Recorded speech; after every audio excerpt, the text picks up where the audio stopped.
G'day folks, welcome to my channel. In this video, I want to talk about the subject of tithing, and I want to show you beyond a shadow of a doubt that Christians are not required to tithe. In fact, Christians are not required to give any money at all to their local church. Christians are called upon in the New Testament to give to those who are in need. Now, let's get right into this subject, the subject of tithing. First of all, people like to point out that Abraham, or they like to argue at least, that Abraham tithed from his income. But that's actually not true. Abraham never tithed from his income. He gave 10% once from the spoils of war, and the other 90% went to the kings of Sodom and Gomorrah. So he got nothing. It wasn't any part of his income at all. There's no evidence whatsoever that he tithed from his actual income. In addition to that, he was called Abram at the time, not Abraham, because this was before he believed the promise, and his name was changed from Abram to Abraham before he became the father of faith. So two reasons why we cannot use Abraham as an example of tithing is, number one, there's no evidence that he tithed from his income. He tithed from the spoils of war only, and at the time his name was Abram, not Abraham. He was not yet the father of faith. Now, what about the law of Moses?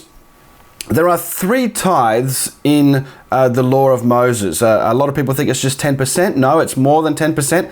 It's about 23%. There were 3 tithes. 2 of them were annual, and 1 of them was every 3 years. So we're looking at about 23 to 23.3% sort of thing. That's the amount that was tithed. 3 separate tithes. The first tithe was the Levitical tithe.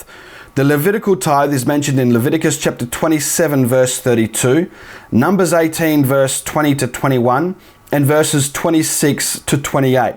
And it's very clear when you look at the context of the passage that they were to receive a tithe of all of the land produce, the farm produce from the land of Israel, because they themselves had no land. They had no inheritance in the land of Israel. And so therefore their allotment was to serve God, and they were to receive a tenth of all of the farm produce from the land of Israel. That's important to note, because today it seems as though a lot of pastors own a lot of land. The second tithe was the festival tithe. The festival tithe is mentioned in Deuteronomy chapter 14, verse 22 to 27. This was an annual tithe, and you were to bring 10% of your farm produce to the place that God would mark out, which ended up being Jerusalem. And if it was too far, you were to sell that produce, take that money, and then buy produce within that place that God had determined, which ended up being Jerusalem, and buy produce of the land in order to use it for the celebration, the yearly festival tithe celebration. So that's the second tithe. That was every year. The third tithe was every 3 years, and that's mentioned in Deuteronomy chapter 14 verse 28, as well as chapter 26 verse 12, and that in fact I think is the tithe that is discussed in Malachi chapter 3 verse 10. The poor tithe really was for the poor, exactly as it sounds. It was for the poor. It was for the poor and the needy and the foreigner, the widow, the fatherless, that kind of thing. That's what the poor tithe was for. Now, one of the most important things that needs to be understood about the tithe is that the tithe was only ever required of farmers and those that farmed the land.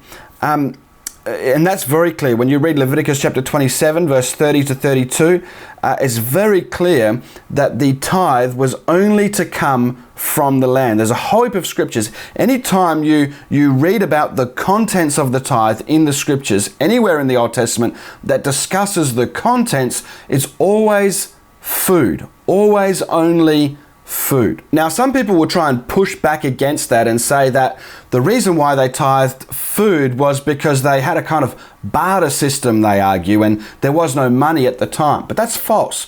The word money, you can go and get a concordance and check it out for yourself. The word money appears 32 times in the book of Genesis alone.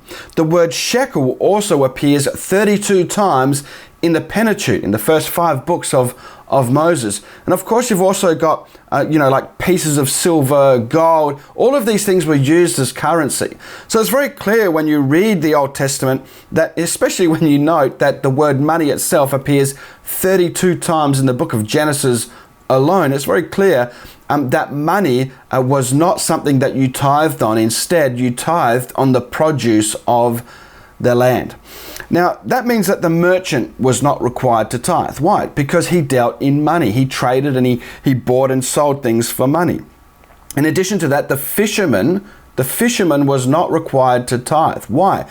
Because the fisherman did not get his fish from the land. You couldn't bring fish in as part of your tithe. Therefore, Jesus' disciples didn't tithe. The craftsmen were not able to tithe of their crafts, of the work of their hands. You couldn't bring something that you had created out of wood or metal or whatever, as a blacksmith, as a carpenter. You couldn't bring that and offer it as a tithe. It was not accepted. The tithe was only from the produce of the land. The grain, the oil, the wine, the cattle, the herds, this sort of thing. That is what was required of you when you tithe. You were only able to give from the produce of the land. Very important. Now, there was a temple tax of about half a shekel every year from the males, half a shekel once a year from the male. It has nothing to do with the tithe. And it's interesting to note that when you read the Gospels, Jesus, although he did give a gold coin for himself and for Peter as the temple tax, he did say that the sons were exempt from the temple tax. So that was very clear that the temple tax is, number one, different from the tithe. Number two, the children are exempt from the temple tax. Now, as I pointed out before, those who received the tithe, the Levites and the priests, could not own any land. And also the priests themselves, there's a difference between the priests and the Levites. Not every Levite was a priest, but every priest was a Levite.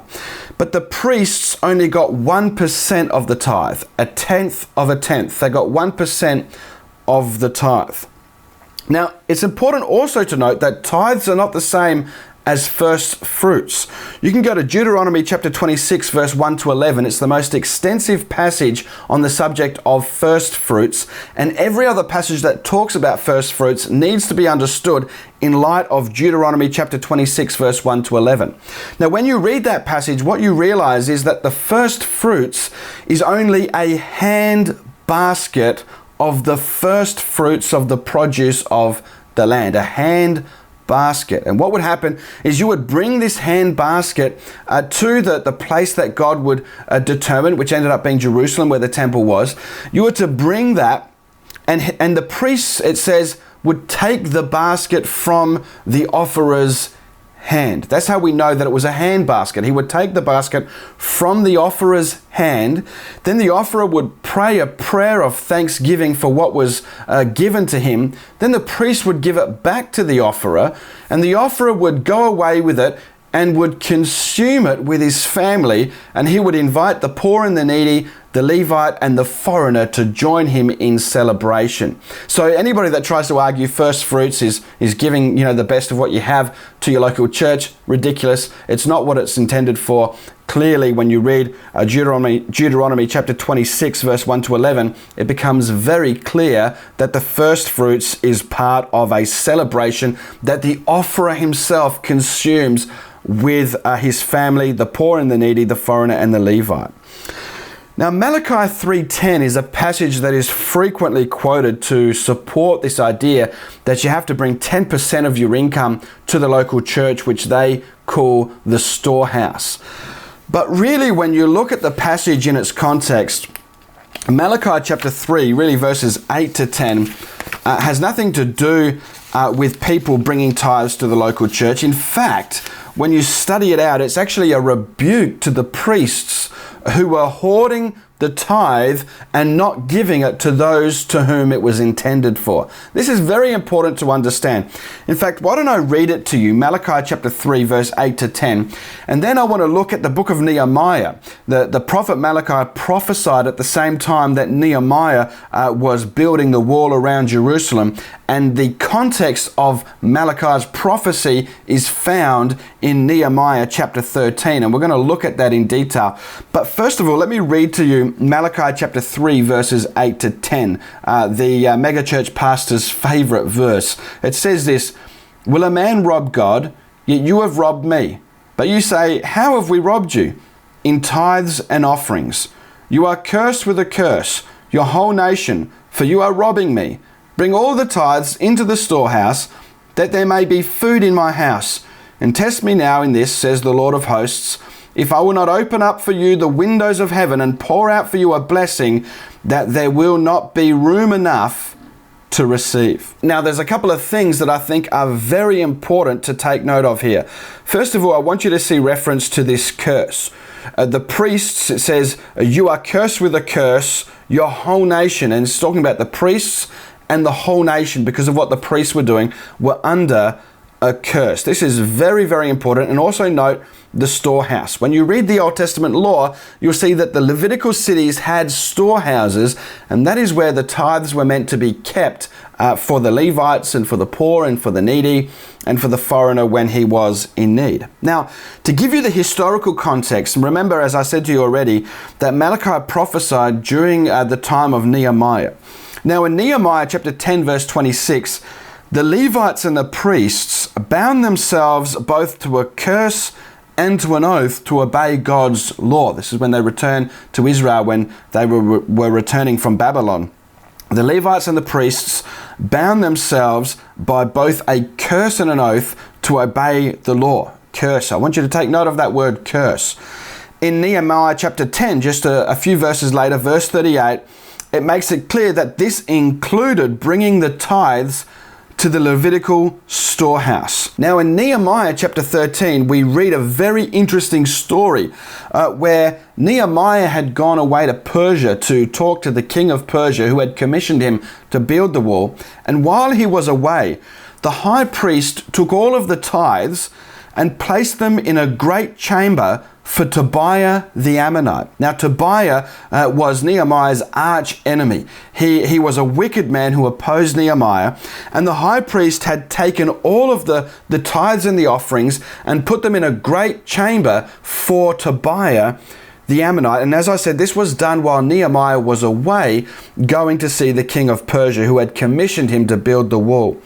And this is what Malachi was prophesying against.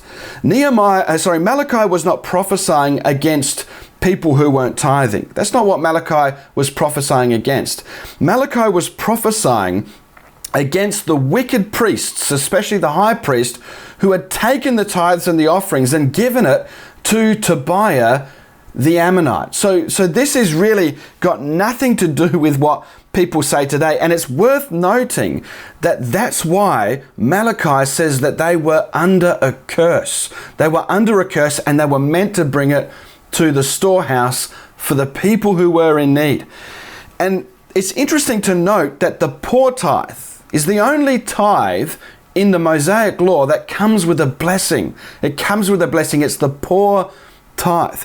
And what's worth noting here is that Malachi says that if you bring it into the storehouse, instead of in this chamber, this great chamber that was made for Tobiah, if you bring it to the storehouse so that there may be food in my house for the poor and for the needy, then God will pour out a blessing. He'll open the windows of heaven and pour out a blessing that there will be not room enough to receive it. That is the context of Malachi. And that's how we should understand it. And remember as well, this is being written. Malachi is prophesying to people who are still living under the Mosaic Law in the land of Israel. So this passage in and of itself is not what these big mega church pastors make it out to be. And even when we understand it correctly, it is not something that applies to us today. What about the New Testament? It's worth noting that tithing is never commanded in the New Testament. Not once. Tithing is never commanded in the New Testament. Jesus did admonish the Pharisees and say that they should tithe, but the Pharisees, again, were living under the Old Testament law. They were still under the Mosaic Law, living in the land of Israel. So that passage can't be used.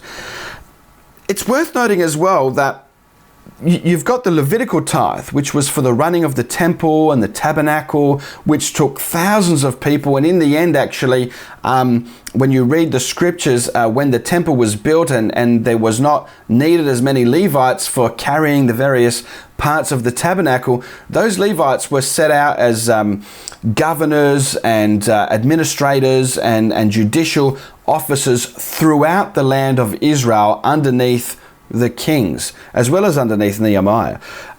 But now we no longer have a temple. We no longer have a temple, so we no longer need to upkeep a temple. And when you read the New Testament, and of course we have civil government and we pay taxes, it's worth noting as well that when you look at the 3 tithes, it was about 23%. And most countries you pay tax, the average person pays about 23% in tax. That's what I pay roughly, about 23% in tax. As I earn more, it goes up a little bit more.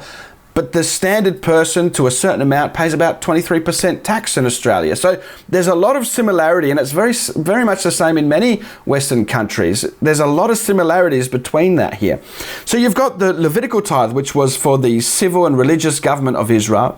You've got the festival tithe, and now we know governments and councils, they pay for a lot of festival things. And then also we have the poor tithe. And of course, it's the responsibility of the government to take care of the poor.